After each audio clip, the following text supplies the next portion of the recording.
Bienvenidas y bienvenidos a una nueva edición del programa Diálogo de Saberes, un programa educomunicativo de la Universidad Católica de Cuenca. Esta vez tenemos el honor de encontrarnos con un personaje de la cultura del austro y del país, el doctor Osvaldo Encalada Vázquez, con quien vamos a sostener este diálogo para conocer sus impresiones sobre algunos temas. Muchas gracias, doctor Encalada, por estar con nosotros. Para mí es un gusto estar aquí eh, para conversar, para intentar intercambiar ideas sobre lo que somos, sobre nuestra cultura, nuestra lengua también, que es parte fundamental de la cultura. Así que yo soy el agradecido. Muchas gracias, doctor Encalada. Iniciemos un poco preguntándole cuál ha sido su formación académica y su experiencia profesional, por favor. Sí, en cuanto a mi formación en el plano, pues digamos, educativo, formal, yo estudié en la Escuela Luis Cordero, en el Colegio Manuel Cotacalle, que era normal en ese tiempo, hace muchos años, y luego pues, pasé a la Universidad de Cuenca, ahí me gradué, me doctoré muy pronto, y pues empecé a trabajar apenas egresado prácticamente. Estuve trabajando un par de años en la misma Universidad de Cuenca y al mismo tiempo trabajaba en el Colegio Garaycoa en la tarde y también en horas de la noche. En ese tiempo era la Pontificia Universidad de Cuenca, sede del Ecuador, sede en Cuenca, que hoy es la Universidad de la SUAY. Doctor, bueno, para empezar este diálogo quisiera preguntarle en términos generales, ¿usted cómo concibe la cultura? Bueno, yo creo que la cultura es, hablando en términos un poco biológicos, es el hábitat del ser humano. Es decir, así como el colibrí tiene su hábitat, su espacio donde puede vivir, el ser humano tiene ese espacio para vivir, que es la cultura. Eso quiere decir que un ser humano no puede vivir fuera de la cultura. Cualquiera que sea el ser humano de cualquier agrupación o formación social, dígase nación, tribu, lo que sea, aldea, lo que sea, necesita vivir dentro de un medio cultural. Ese es el hábitat del ser humano. Fuera de ese hábitat no se da el ser humano. Y el hábitat no es solamente el conjunto de aspectos físicos que le rodean a una persona, no, es no son los muebles, no son las paredes, no, el hábitat está formado también por aquellas cosas que no se ven y que tienen a veces mucho más peso que las cosas que sí se ven. Por ejemplo, cuando hablo de cosas que no se ven, ahí están las ideas, está la religión, está el derecho, están las leyes, están las supersticiones también, todo aquello que nos forma y que nos conforma para decirnos que somos seres humanos. Para mí esa es la cultura, el hábitat, es decir, el sitio privilegiado donde se puede dar la esencia humana. Es decir, este hábitat está constituido básicamente por lo simbólico, por lo ficcional. Lo físico y lo simbólico, las dos cosas confluyen en la cultura, porque tampoco se puede concebir un ser humano o un grupo de seres humanos que no vivan con cosas.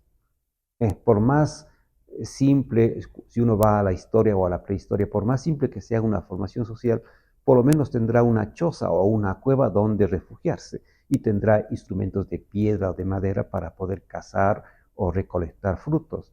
Entonces, están los aspectos físicos de la cultura, pero como digo, para mí, por la formación, es a veces más importante el aspecto que no se ve, el aspecto de la cultura que no se ve. Ahí están las ideas, como digo, la lengua también, porque la lengua es el primer elemento que permite al ser humano convertirse en tal, es la lengua, es el primer elemento de simbolización del mundo.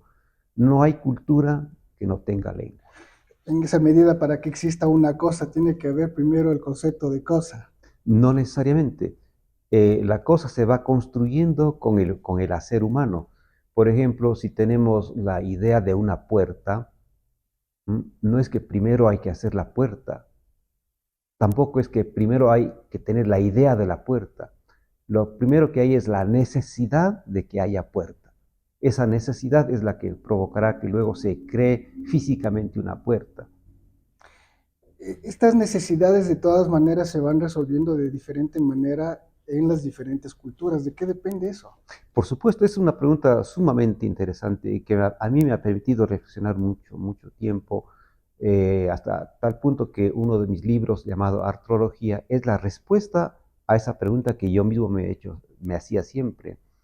Las culturas se diferencian en que a través de la lengua dividen la realidad. Ese es el punto básico que hace una lengua. No es que la lengua se la defina como primer elemento de definición, como la herramienta de comunicación. Eso sí es verdad, pero es en segundo lugar, eso es secundario. La lengua sirve para comunicarse, sí, pero en segundo lugar. En primer lugar está que la lengua es una herramienta para dividir el mundo. ¿Explico eso? Por ejemplo, hay lenguas que dividen a la tercera persona en él y ella, como el español. El inglés también divide, pero divide en tres: he, she, it. El quichua no, el quichua solo divide en pai. Es decir, la lengua hace divisiones donde no existen, porque la lengua es un elemento de división de la realidad. ¿Por qué se divide en español entre él y ella? Porque el español como cultura necesita diferenciar entre el masculino y el femenino. El quichua no necesita esa diferencia, por tanto no ha dividido a través de la lengua esa realidad que es la tercera persona. Eso hacen las lenguas, eso hacen todas las lenguas del mundo, y eso es lo que yo estudiaba en este libro de artrología. Esa raíz que permite la organización muy particular del mundo está determinada por otras condiciones extra simbólicas. Yo creo que siempre partimos de lo que ya dijimos hace un momento, de la necesidad. Si es que hay lenguas que necesitan diferenciar algo, pues se diferencia. Pero si no se necesita diferenciar, es un gasto inútil, y en la lengua siempre hay economía. Entonces, por ejemplo, volvamos al tema de las lenguas del español y el quichua. El español en algunos casos divide los adjetivos, unos para masculinos y otros para femeninos. Por ejemplo, si decimos cansado, se puede aplicar a masculino y decir hombre cansado, o aplicar a mujer y decir mujer cansada. Ahí está, cansado, cansada, ha dividido a través del género, ha dividido el adjetivo. Volvemos al quichua, el quichua no hace eso. El quichua, si quiere decir fruta dulce, dirá mishki. Y si quiere decir líquido dulce, también dirá mishki. No, no divide. Y no es que el quichua es inferior al español, no, simplemente son visiones diferentes, según sus necesidades, claro, diferentes formas de ver una misma realidad. Las lenguas se parecen por eso o se diferencian por eso. Y a veces la traducción es posible porque las dos lenguas articulan de la misma manera. Si es que no articulan de la misma manera, entonces la traducción se aproxima, pero no es idéntica. En quichua, para desearle un buen futuro, una buena suerte a alguien, se le dice ayiguaya, que literalmente significa buena espalda. Bueno, eso tiene que ver con las concepciones del tiempo, que es realmente una cosa hermosísima de estudiar, ¿no? Muchos pueblos, muchas culturas, y a través de la lengua, claro, tienen visiones diferentes del tiempo, como tiene que ser, porque son culturas diferentes, ¿no? Nosotros, occidentales, con herencia andina, consideramos que el futuro está adelante y que el pasado está atrás, ¿no? Siempre ya pasado, pasado ya ni se ve, ¿no? El futuro está adelante y el presente está aquí, claro. El quichua tiene una visión cíclica del tiempo, es decir, da la vuelta. Y cuando algo es cíclico, lo que alguna vez pasó vuelve a presentarse. Es decir, lo que ya pasó vuelve a hacerse futuro. Y lo que es futuro volverá a hacerse pasado. ¿Cómo se puede ver eso? Muy fácil, en lo que usted nos acaba de decir, en Ayihuasha, uno. Otro ejemplo muy claro es el de ñaupa tiempos, que decimos usando una palabra quichua y una palabra española, ¿no? Los ñaupa tiempos, cuando decimos los tiempos antiguos, eso quiere decir ñaupa tiempos. Pero curiosamente, ñaupa significa también lo que está adelante. Por eso digo, entonces, el quichua ve esto como un círculo que va y viene, que va y viene, ¿no? ¿Cómo se demuestra eso? Ñaupa puede significar muy antiguo, cierto, pero hay la frase ñaupa kiru, que quiere decir los dientes o el diente del frente, el diente que está adelante. Los dos dientes incisivos en quichua se llaman ñaupa kiru, es decir, lo que está adelante.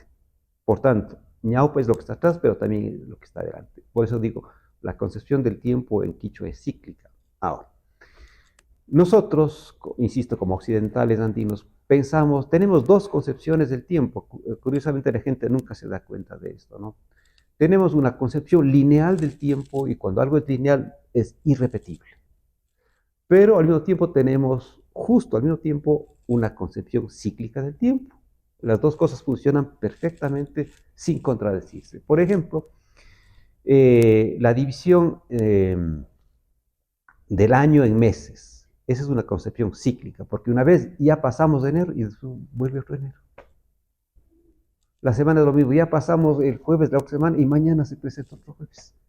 Entonces, está girando en círculo, ¿no es cierto? Pero en cambio, en el caso de la nomenclatura oficial del tiempo, eso es irrepetible.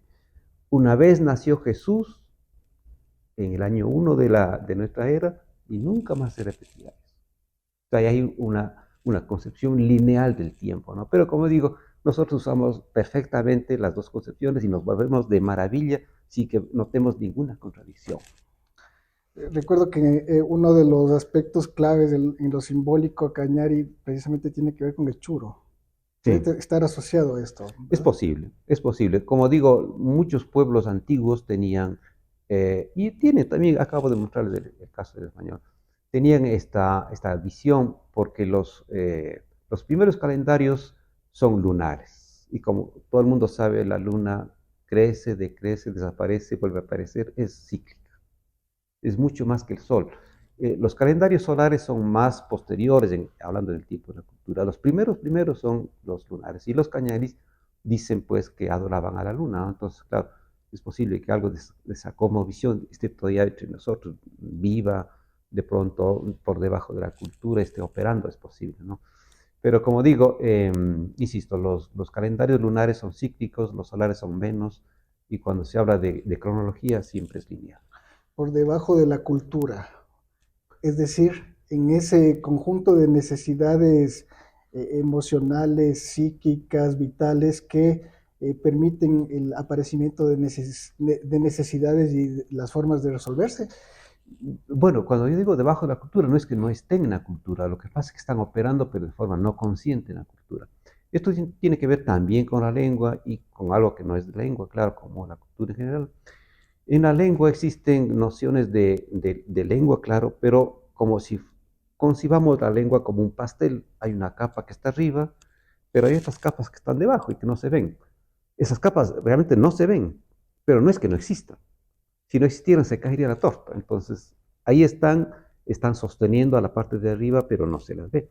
En el caso nuestro, por ejemplo, de nuestra cultura, tenemos muchísimos elementos quichuas y yo creo que bastantes elementos cañaris que están operando ahí sin que la gente se dé cuenta, están vivos entre nosotros. Por ejemplo, cuando alguien dice, mañana me voy a Chordelej, una frase que aparentemente es española, pero no es española, porque, bueno, usa palabras españolas, pero al final está poniendo una palabra cañari. Y nadie se para a reparar que ha dicho palabras españolas y palabras cañaris. Esa palabra Chordelej es cañari y está ahí, como digo, operando, está vigente, está viva en nuestra cultura, solo que nosotros no solemos tener en consideración eso para decir, estoy hablando un español que es mestizo, que tiene palabras españolas, castizas y que tiene también palabras cañaris. Y ni se diga quichua, ¿no? Cuando hablamos de las papas y los mellocos y el poroto, estoy enumerando palabras quichuas. Y nadie se asusta de estar hablando quichua modificado, claro, en medio de un discurso español. No, esa es nuestra cultura, es una lengua y una cultura totalmente mestiza, con elementos quichuas en gran abundancia, pero también con elementos cañaris que están formando el pastel de la cultura. ¿Cuál es, como estudioso este, este inmenso conjunto simbólico morlaco, cuáles serían esos aspectos que usted destacaría de la cultura regional? Bueno, y mi interés es obviamente la parte cañari porque es desconocida, ¿no? Yo trabajé hace unos 3, 4 años, publicamos ya el libro se titula Los cañaris y su lengua. Ahí pude identificar como unas 6, 7 raíces netamente cañaris que no estaban reconocidas como tales. Entonces, estas raíces son muy importantes para nuestra cultura, pero también junto a ello, que es el asunto de lengua, hay otros aspectos que tienen que ver con costumbres, diría, tal vez y con mitos. Estoy también trabajando en ese momento un libro sobre mitología Asoyo Cañari, no Quicho, sino Asoyo Cañari, y ahí yo creo que se filtran, otra vez como ocurre siempre en la cultura, se filtran unos hilos muy delgaditos de elementos que no son hispanoandinos como nosotros, sino que provienen de este fondo y de esta matriz muy antigua que es lo cañari, ¿no? Hablo de las supersticiones. Entonces, por ejemplo, llamarle caballo del diablo a esta especie de avispa grandota que causa miedo, ¿no? Me pregunto yo, ¿no será que ahí hay un elemento mítico de los cañaris, de miedo ante este elemento? Llamarle roba pelos a la libélula, o corta pelos también que suele llamarle. Es posible que haya ahí un elemento, no quichua, sino cañari, de pronto los pobladores veían a estos insectos voladores, pues, como que les amedrentaba, no sé, ¿no? Es posible eso. Él considera que el canto de la lechuza es de mal agüero, por ejemplo, ¿no? El considerar que, ahora mezclando lo hispano con lo aborigen, que cuando el gato se lava la cara es porque va a haber carne al día siguiente, es un anuncio, o que cuando en las cementeras de maíz llega un insecto llamado el choclo curo, que ese año va a ser de buena cosecha. Es posible que estos elementos sean cañaris y están actuando sobre todo en la vida campesina, ¿no? Eh, Conformando esta especie de silueta de lo que es el ser morlaco, que es urbano y que es campesino, porque nosotros tenemos, como ciudad, tenemos muchísima confluencia campesina que no diré que vive en la ciudad, pero que convive con la ciudad. Siempre hay un rasgo de interpretación y de codificación entre interlocutores, ¿no? Em, y usted es un experto, por otro lado, en la creación del texto corto. Me gustaría saber un poco su opinión sobre este proceso hermenéutico que de todas maneras siempre hacemos todos cuando nos comunicamos. Mi práctica de escritura empieza a consolidarse cuando estoy en los primeros años de la universidad y empiezo insensiblemente a derivar hacia el texto corto porque por asuntos de tiempo, eh, hasta ahora hago eso, me levantaba pronto, escribía algo y me iba a clases. Eh, Ahora hago lo mismo, me levanto a las 5 de la mañana, me baño, desayuno, escribo algo y vengo a la universidad. Pero también hay otro asunto ahí que en el año 75, me parece, estuve en el cuartel, me fui como conscripto y tampoco tenía tiempo, entonces aprovechaba un par de minutos que tenía después del desayuno entre entrar a la cuadra que se llamaba y salir de la cuadra con el equipo, lo que sea, tenía que garapatear rápidamente una cosa. Entonces yo creo que esa práctica se fue consolidando y definitivamente me quedé haciendo texto corto. Claro, he hecho novela también, un poco más extensa, ¿no? Pero básicamente yo me defino por el texto corto. Ahora, en todo el tiempo, ahora que leo, a veces me llegan textos más largos de otras personas y yo insensiblemente me digo, ¿cómo no quisiera que esto sea breve? Porque no me dice mucho a pesar de que demasiadas palabras. Por ejemplo, 2 páginas, yo digo, esto yo hubiera podido decir en 5 líneas. Entonces es una práctica de concentrar las cosas. Si tengo que decir hay un golpe, pues que llegue el golpe, pero no empezar a darme la vuelta diciendo que había un ambiente especial para que se dé el golpe, ¿no? Yo trato de ir directamente al golpe.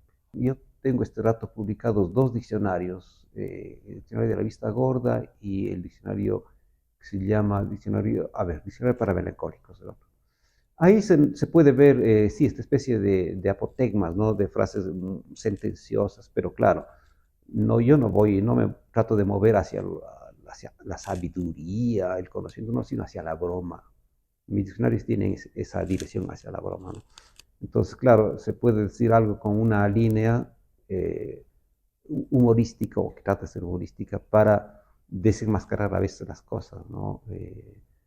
Tengo refranes, cosas que son contradictorias con la misma vida. ¿Sí? Entonces también hago eso, pero no solo eso, ¿no? Trato de hacer textos narrativos con sugerencias poéticas. Trato de hacer eso. Ecuador planteó hace unos años como principio constitucional el concepto de buen vivir, es una traducción de la palabra quichua suma causa, Ujú. para dar a conocer una forma de pensar el tiempo, el espacio, el desarrollo en general, ¿no?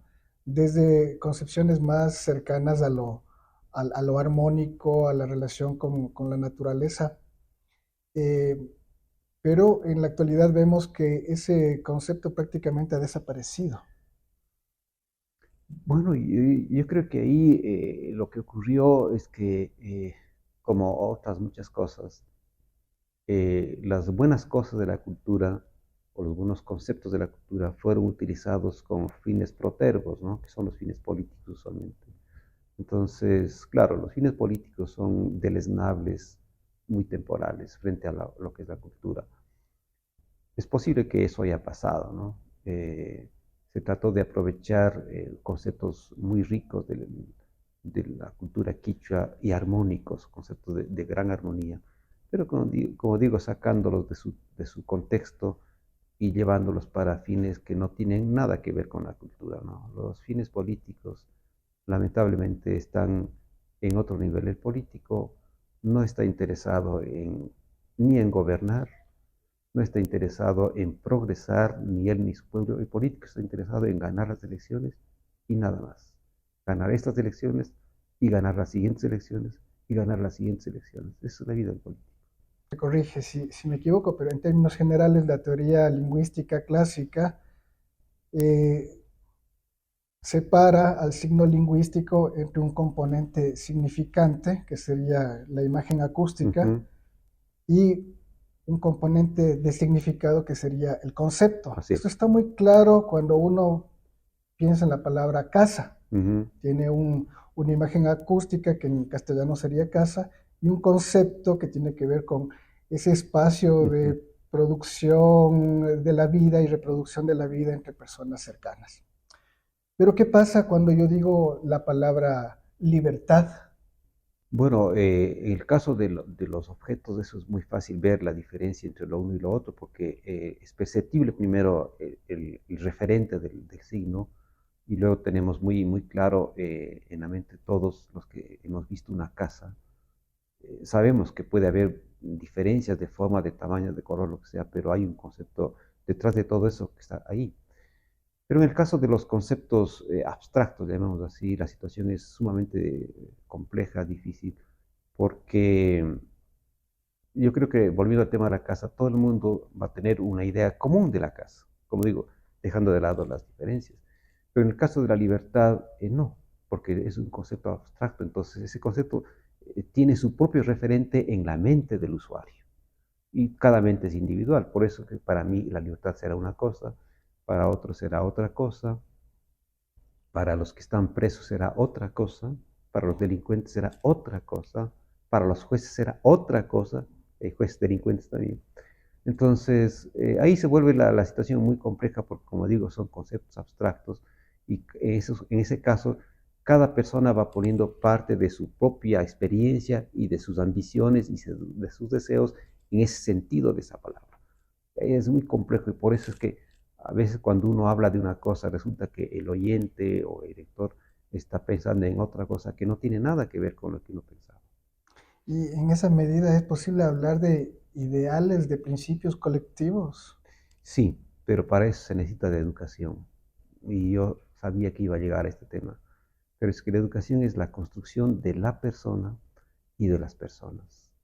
Y ahí yo discrepo en el 100% de las concepciones que hay sobre educación.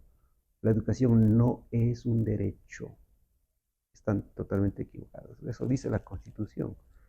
y la gente se llena la boca y los políticos se llenan la boca de la educación es un derecho. Los ministros se llenan la boca. La educación no es un derecho, es una obligación. La diferencia entre lo uno y lo otro es que el derecho, si quiero, yo lo practico. Si quiero. Y si no quiero, no practico y no pasa nada. Es decir, hay el derecho de que los ciudadanos puedan tomar el bus. Claro que tienen derecho. Pero si yo no tomo el bus, no ha pasado nada con mi derecho. La educación no es un derecho, la educación es una obligación. La gente está obligada a educarse. Si quiere ser productivo, si quiere ser ciudadano, si quiere valerse a sí mismo y a su familia, está obligado a educarse. Es como el saludar. Saludar no es un derecho. Usted está obligado a saludar. La educación es eso, es una obligación. Nunca ha sido un derecho. Bueno, pues quiero agradecerle mucho por esta linda conversación que hemos tenido, invitarles a que nos sigan acompañando en los nuevos episodios de este programa Diálogo de Saberes. Muchas gracias, doctor Muchas Incalada. gracias. Un Un gusto. gusto. Muchas gracias.